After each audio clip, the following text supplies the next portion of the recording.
Wakiwa wamekaa wote, familia nzima walianza kumsikiliza Christina kwa sababu alikuwa anawahadisia maisha yake mpaka akawa ameweza kupata matatizo ya kuweza kuibiwa. Christina alisema kwamba alikuwa na mahusiano na Arthur ambaye walikutana huko Marekani, ambapo wote wawili walikuwa ni wanachuo. Hivyo basi kutokana Arthur alikuwa anampenda, na lakini pia Christina aliweza kupoteza familia yake, na familia yake kule Marekani ilikuwa ina pesa sana. Hivyo Christina akalazimika kuweza kuuza mali alizoachiwa na wazazi wake, na pesa akawa anamtumia Arthur. Sasa hii familia ikaanza kushangaa, sasa pesa ulikuwa unamtumia Arthur kwa ajili ya nini? Akasema Arthur amepanga kuja kujenga hapa Tanzania ili kusudi mimi nitakapokuwa nimemaliza chuo tuje kukaa wote hapa kwa pamoja. Familia nzima ikabaki kuangaliana tu, wakajua inawezekana ikawa ameweza kuibiwa bila wewe mwenyewe kujijua.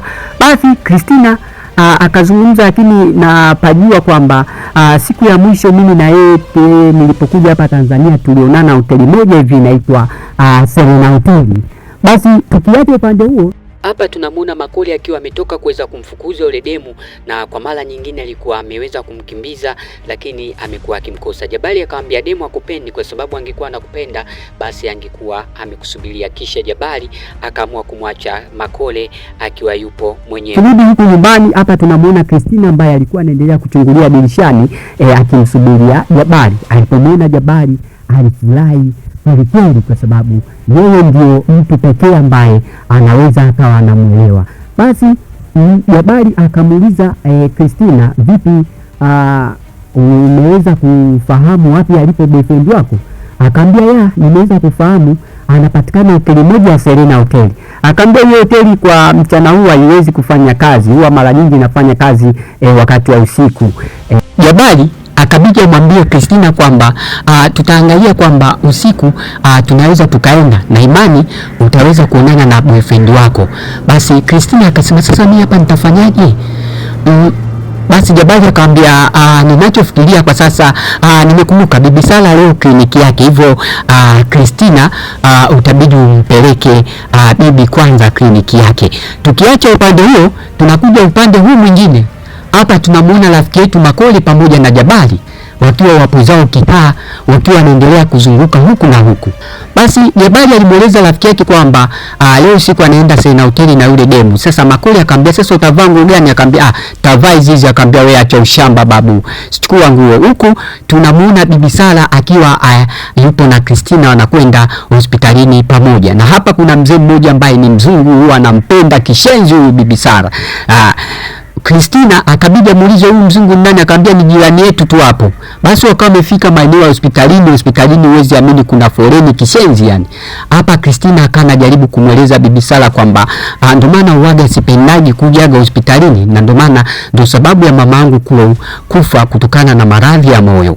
Basi akiwa anaendelea kumuelezea Bibi Sala, na Bibi Sala alianza taratibu kuweza kuvutiwa na Christina. Basi Bibi Sala akiwa amesimama kwa muda mrefu alianza kuhisi maumivu kutokana na umri wake ulikuwa umekwenda sana, lakini pia na matatizo ya miguu. Christina akasema sio kweli, akabidi moja kwa moja aelekee mbele kabisa. Akamwona dada mmoja akiwa amekalia benchi, akaweza kumnyanyua na kuweza kulichukua benchi lile moja kwa moja kulipeleka mpaka alipokuwa amesimama Bibi Sara. Watu wote walibaki kushangaa, ni nini huyu mzungu anaweza kufanya? Basi huku kwa rafiki yetu Jabari akiwa ametoka kubadilisha nguo akiwa amependeza kishenzi yani. Basi Makole akanamwambia sasa humu ndo mwaki sasa, yani hapo demu hawezi kuchomoka kabisa. Basi Jabari aliweza moja kwa moja kuongea na muuzaji wa nguo ili aweze kufanya naye malipo, huku Makole akawa ameshika shati jingine akiwa anaendelea kuliangalia hivi. Sasa Christina na bibi zamu yao iliweza kufika, na hapa bibi alimkabidhi mikoba na yeye akaingia moja kwa moja kwa daktari. Christina alipotaka kuingia waliweza kumzuia kwa sababu yeye haimuhusu hiyo issue. Waliporudi nyumbani, basi Christina akiwa ipo pamoja na bibi, bibi anamuuliza Christina kwamba vipi usiku unapokwenda huko Serena Hotel utavaa nguo gani? Basi Christina akasema kwamba nitavaa nguo hizi ambazo nitakuwa nimeweza kuzivaa. Bibi Sara akawa anashangaa, utavaa nguo hizi ambazo umetembea nazo, umeenda nazo kila sehemu, zinatoa harufu kweli? Basi Betoni aliweza kunyanyuka moja kwa moja na kuelekea zake nje. Basi Bibi Sara akiwa anaendelea kumwangalia Christina kwa sababu anatia huruma kwa kweli kutokana na matatizo ambayo yameweza kumkuta. Basi wakiwa wanaendelea kuzungumza Bibi Sara pamoja na Christina, kwa sababu sasa hivi wanaonekana kabisa wamekuwa ni marafiki wakubwa sana. Basi ghafla alirudi Betoni akiwa na gauni moja zuri kishenzi, akamwambia, ili hapa nimeweza kukuletea kama zawadi, na imani ili litakupendeza sana, na na imani utakwenda kwa mchumba wako ukiwa umependeza vibaya sana. Basi Christina aliweza kujipima ile gauni, kiukweli alilipenda na akawa anaweza kumshukuru Betoni kwa wema ambao ameweza kumfanyia. Basi usiku ulipoadia, Jabari aliweza kurudi akiwa ameweza kupendeza kishenzi, akawa ameweza kufika moja kwa moja mlangoni, akaweza kuingia ndani, akakutana na Christina. Basi Christina akiwa tayari ameshaweza kujiandaa na taratibu waliweza kuaga pale nyumbani. Walikuwa ndio mara yao ya mwisho ambapo waliamini kwamba hawataweza kuonana naye tena Christina, kwa sababu anakwenda kuonana na mchumba wake ambaye alikuwa ameweza kumchumbia. Basi jirani akiwa ananuanua nguo akashangaa gauni lake alioni. Basi moja kwa moja jirani alimuona Christina akiwa amelivaa ile gauni, akasema, wewe, hilo si gauni langu, we mwizi, mwizi, mwizi! Alipiga kelele, lakini Jabari pamoja na Christina waliweza kuondoka zao, wakamwacha jirani akiwa mwenyewe pale. Basi walienda moja kwa moja sehemu. Jabari akasimamisha pikipiki, akamuuliza Christina, hivi hili gauni umelitoa wapi?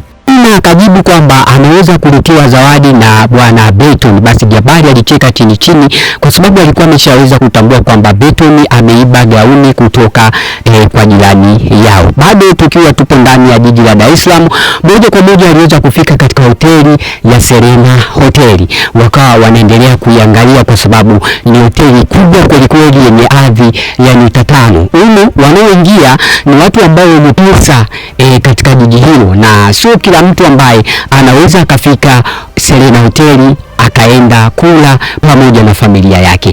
Basi wakiwa wameingia katika hoteli hiyo, waliweza kukaribishwa na mhudumu wa hoteli aliweza kuwakaribisha waweze kuingia ndani. Wote wawili walikuwa na furaha kweli kwa sababu makaribisho yao yalikuwa ni makubwa sana, na alikuwa ni mtu wa kwanza kuweza kukaa katika kiti na kisha Jabari akaweza kufuata. Basi wakiwa wameendelea kukaa wote wawili kwa pamoja, basi Christina alikuwa anatazama daftari lenye menu ya orodha ya vyakula vya hapo hotelini. Jabari akawa anamwambia kwamba Christina kwamba unajua hii hoteli ni hoteli ambayo ya kifahari na ndio mara yangu ya kwanza kuweza kufika hapa. Basi Christina akamwambia kwamba ondoa hofu, hii hoteli ni ya shemeji yangu ambaye anaitwa Daniel, hivyo usiwe na wasiwasi, angalia bei ya vyakula na uweze kuagiza. Jabari aliachana na ile daftari la menu kwa sababu bei zake zilikuwa ni kubwa sana,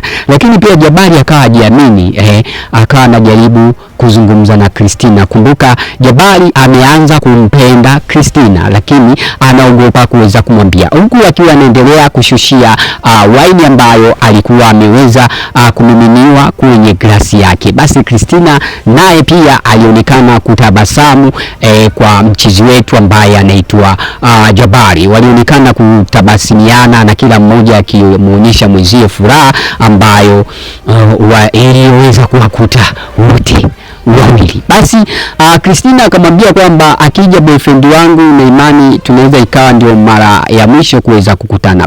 Ghafla aliweza kufika Daniel na Christina aliweza kumkumbatia kwa sababu Christina alikuwa anamfahamu kwa maelezo yake kwamba huyu ni shemeji yake ambaye anaitwa Daniel. Lakini Daniel alionekana kumshangaa kabisa Christina na kidai kwamba amfahamu, ndio mara yake ya kwanza kuweza kuonana naye. Christina akawa anajiuliza, akawa anamwambia, mimi nilikuja hapa nikachungua hapa nikavishwa pete hapa hapa na wewe ndio ukawa msimamizi wa harusi yangu mimi pamoja na Hatha. Sasa na imani utakuwa umenisahau kidogo, lakini bwana Daniel yeye alibaki kushangaa nini kitaendelea katika sehemu inayofuata.